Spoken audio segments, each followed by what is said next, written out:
wabarakatuh. Perkenalkan, nama saya Izni Fardia. Saya mahasiswi dari STI Persis Bandung, jurusan PAUD semester 4B. Nah, di video ini saya akan memenuhi salah satu tugas psikologi perkembangan anak. Di video kali ini juga saya akan mempresentasikan tentang faktor-faktor yang mempengaruhi perkembangan. Baik, bismillahirrahmanirrahim. Di video kali ini saya akan langsung saja mempresentasikan tentang faktor-faktor yang mempengaruhi perkembangan. Nah, yang pertama yaitu tentang hederitas. Yang kedua, prinsip penurunan sifat pada hederitas. Nah, prinsip penurunan pada sifat hederitas ini yang pertama ada reproduksi, konfirmitas, variasi, dan regresi filial. Nah, selanjutnya yang ketiga, pembahasan yang ketiga yaitu tentang lingkungan perkembangan. Di sini lingkungan perkembangan yang dijelaskan tentang lingkungan di keluarga. Hederitas adalah sifat-sifat ciri yang diperoleh pada seorang anak atas dasar keturunan atau pewaris dari generasi ke generasi mulai dari sel benih. Sifat-sifat ciri pembawaan sejak lahir dan masih merupakan benih yang masih merupakan kekuatan atau potensi terpendam dalam diri seseorang. Menurut Westi Soemanto, hereditas dapat diartikan sebagai pewaris atau perpindahan biologis. Karakteristik individu dari pihak orang tuanya pewaris ini terjadi melalui proses genetis. Hereditas juga yaitu yang pertama, setiap individu dilahirkan dengan hereditas atau pewaris dari orang tuanya baik menyangkut fisik atau psikis yang terbentuk sejak masa konsepsi. Nah, atau pembuahan ovum oleh sperma. Yang kedua yaitu hereditas atau pewaris bersifat bawaan yang memiliki potensi perkembangan. Sejauh mana perkembangan itu terjadi bergantung pada kualitas hereditas dan lingkungan yang mempengaruhinya. Nah, yang ketiga, setiap individu memulai kehidupan sebagai organisme bersel tunggal merupakan perpaduan antara sel telur dan sperma. Yang selanjutnya yaitu setelah terjadi pembuahan, maka terjadi perpaduan kromosom yang menjadi 48 pasang yang kemudian diikuti oleh pembelahan yang menjadi dua organisme yang pada akhirnya hanya organisme yang berhasil hidup dan menjadi seorang anak. Nah, yang kelima, jika kedua pembelahan diri berhasil hidup, maka akan lahir anak kembar. Ya, kembar yang berasal dari satu sel telur akan menghasilkan kembar identik yang disebut dengan identical twins. Nah, selanjutnya yang keenam, kembar bersaudara atau yang disebut juga fraternal twins. Nah, berasal dari pembuahan dua sel telur yang sama-sama kuat. Kembar ini mungkin berbeda kelamin atau juga bisa jadi sama. Terakhir yaitu proses pembuahan biasa atau normal. Sangat bergantung pada perpaduan antara kromosom. Pada pria ada pasangan kromosom XY, sedangkan pada wanita hanya memiliki pasangan XX. Apabila dalam pembuahan terjadi pasangan XY, nah di sini X itu adalah wanita dan Y itu laki-laki. Nah, maka anak yang akan dilahirkan adalah laki-laki, sedangkan apabila XX, maka yang dilahirkan adalah wanita. Baik, selanjutnya yaitu prinsip penurunan sifat pada hederitas. Nah, di dalam prinsip penurunan sifat pada hederitas ini, saya akan menjelaskan lagi. Yang pertama ada reproduksi, yang kedua ada konfirmitas atau keseragaman, yang ketiga adalah variasi, yang keempat yaitu regresi filial.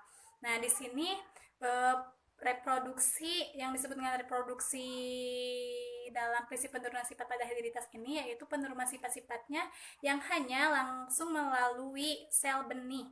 Nah, yang selanjutnya konfirmitas atau keseragaman, prosesnya penurunan sifat akan mengikuti pola jenis, spesies, generasi sebelumnya. Misalnya anak akan menurunkan sifat ibu bapak gitu. Nah, selanjutnya variasi. Apa itu variasi? Variasi adalah jumlah gen dalam setiap kromosom sangat banyak, maka kombinasi gen-gen pada setiap pembuahan akan mempunyai kemungkinan yang banyak sehingga penurunan sifat terjadi beraneka ragam. Misalnya pada adik kakak memiliki karakter yang berbeda-beda. Yaitu regresi filial, yaitu penurunan sifat cenderung ke arah rata-rata. Nah, di sini turunan sifat diambil rata-rata antara ibu atau bapaknya. Selanjutnya itu turunan sifat yang tadi diambil dari antara ibu atau bapaknya. Contohnya dari warna kulit atau bentuk rambut. Terus sifat-sifat misalnya boros, kikir, hemat atau penyabar. Glancy. Nah, selanjutnya bakat misal dari bidang olahraga, bidang musik atau seni rupa atau seni tari gitu dan sebagainya juga. Terus bisa dari penyakit, dari penyakit bawaan dari orang tua merupakan suatu penyakit keturunan. Selanjutnya yaitu yang dibahas tentang lingkungan perkembangan. Nah, di sini berbagai peristiwa, situasi atau kondisi di luar organisme yang diduga mempengaruhi atau dipengaruhi oleh perkembangan individu. Hubungan antara manusia dengan lingkungan bersifat saling mempengaruhi. Lingkungan perkembangan siswa yang merupakan keseluruhan fenomena fisik maupun sosial yang mempengaruhi atau dipengaruhi siswa yang meliputi keluarga, sekolah maupun kelompok sebaya. Nah, selanjutnya lingkungan perkembangan terdiri dari dua, yaitu lingkungan fisik dan lingkungan sosial. Lingkungan fisik ini sendiri yaitu segala sesuatu yang ada di sekitar janin sebelum lahir. Nah, yang kedua yaitu lingkungan sosial, yaitu meliputi seluruh manusia yang secara secara potensial mempengaruhi dan dipengaruhi oleh perkembangan individu sendiri.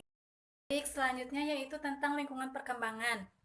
Nah, lingkungan perkembangan terdiri dari beberapa jenis, yaitu terdiri dari diantaranya lingkungan keluarga.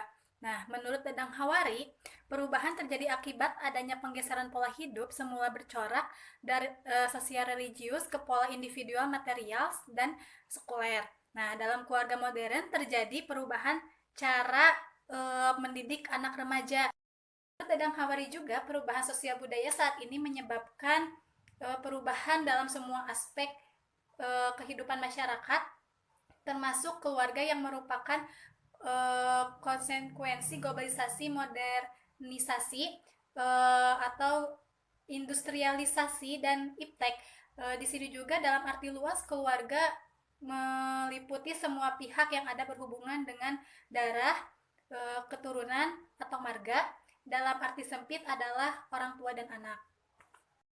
Juga peran penting keluarga diantaranya yaitu perawatan dari orang tua yang penuh dengan kasih sayang, pendidikan tentang nilai-nilai kehidupan, pendidikan agama, sosial, dan budaya untuk mempersiapkan anak menjadi pribadi yang sehat. Dilihat dari sudut pandang sosiologis mempunyai fungsi keluarga, diantaranya yang pertama yaitu fungsi keluarga, yang kedua yaitu fungsi pendidikan, yang ketiga adalah fungsi sosialisasi, yang keempat adalah fungsi perlindungan, yang kelima adalah fungsi agama. Ada faktor keluarga yang mempengaruhi perkembangan anak. Nah, ada keluarga yang semakin kokoh dalam menerapkan fungsi fungsional norma, tetapi ada keluarga juga yang mengalami ketidakharmonisan atau disfungsional gitu. Nah, ini karakteristik keluarga fungsional normal. Yang pertama adalah saling memperhatikan dan mencintai. Yang kedua yaitu bersikap terbuka dan jujur. Yang ketiga yaitu orang tua mau mendengarkan anaknya dan menghargai pendapat anak.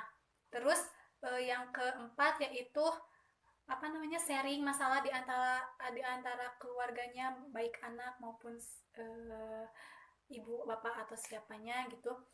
Terus mampu berjuang mengatasi masalah hidupnya, orang tua melindungi dan mengayomi anaknya. Terus selanjutnya komunikasi antara anggota keluarga berlangsung dengan baik, secara baik gitu ya.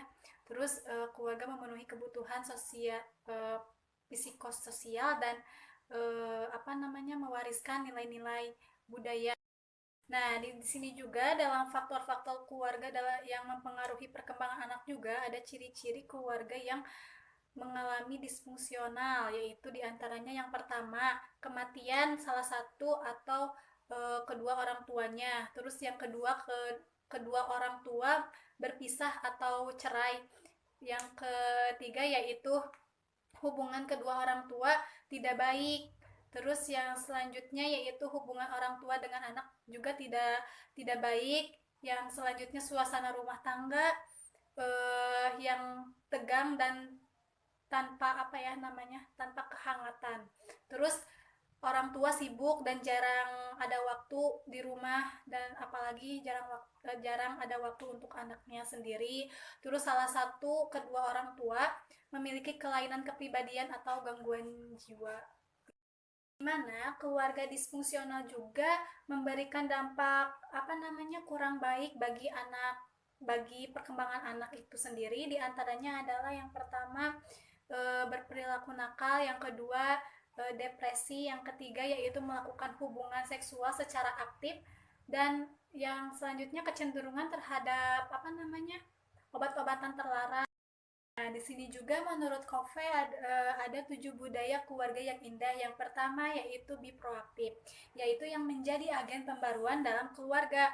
Selanjutnya keluarga membangun masa depan, terus menjadikan keluarga menjadi prioritas pertama, terus dalam keluarga juga masih memecahkan masalah keluarga melalui berkomunikasi yang empatik. Selanjutnya keluarga mengembangkan kekuatan dan kemampuan setiap anggota keluarga, terus memperbarui spirit keluarga melalui olahraga, memelihara gizi, dan mengelola stres. Oke, untuk mengembangkan dan menanamkan 7 budaya menurut Kove itu sendiri, ada 4 prinsip dalam peranan keluarga, yaitu yang pertama modeling, orang tua menjadi contoh bagi anaknya. Yang kedua yaitu mentoring, kemampuan untuk menjalin atau membangun hubungan. Orang tua merupakan mentor bagi anaknya juga. 5 cara untuk memberikan kasih sayang terhadap orang lain diantaranya simpati, terus sharing, terus afirmasi, terus apalagi ya, saling mendoakan, terus berkorban untuk orang lain juga. Nah, selanjutnya yang ketiga adalah organizing, yaitu kerjasama antara anggota keluarganya itu sendiri. Terus yang terakhir adalah teaching, orang tua berperan sebagai guru bagi anak-anaknya itu sendiri. Alhamdulillahirrahmanirrahim, presentasi kali ini tentang faktor yang mempengaruhi perkembangan sudah selesai. Saya sampaikan, mohon maaf bila ada kesalahan dalam perkataan dan sebagainya. Ditutup saja dengan doa, Rabbana atina fid dunya hasanah wa fil akhirati hasanah wa qina adzabannar. Wassalamualaikum warahmatullahi wabarakatuh. Oh iya teman-teman, jangan lupa klik tombol like, share, and subscribe ya. Dadah, sampai ketemu di video selanjutnya.